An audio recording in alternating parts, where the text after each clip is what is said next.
Bonjour fidèles internautes, sans plus tarder, allons dans 1 Jean 5, verset 10 à 11. Je vais lire au nom de l'Éternel.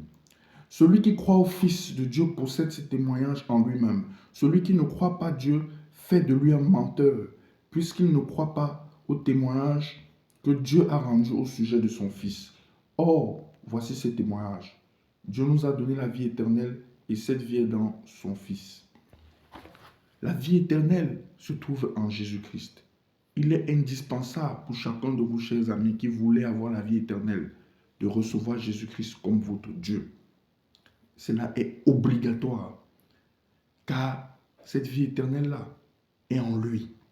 Il m'était arrivé de lire un article qui disait « Ce village fleuri de bord de mer est un véritable petit coin de paradis à seulement 2h30 de Paris. » Et cet article a attiré mon attention sur un fait.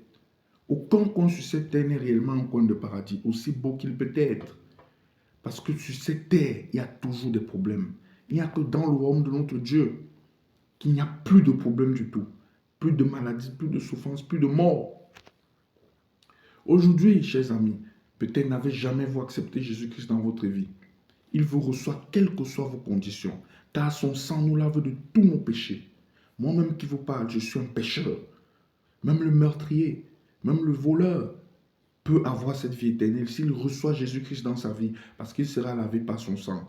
Car je vous l'ai dit, moi-même qui vous parle, je suis un pécheur, et il ne sera plus meurtrier, il ne sera plus voleur, mais il sera enfant de Dieu. Donc vous pouvez répéter cette prière après moi.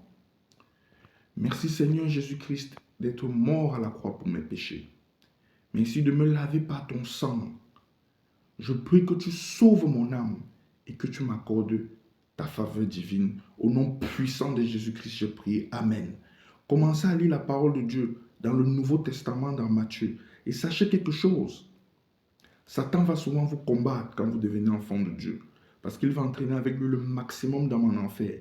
Mais Jésus, lui, il veut sauver votre âme pour vous amener dans son royaume céleste. Que Dieu vous bénisse tous et toutes. Shalom.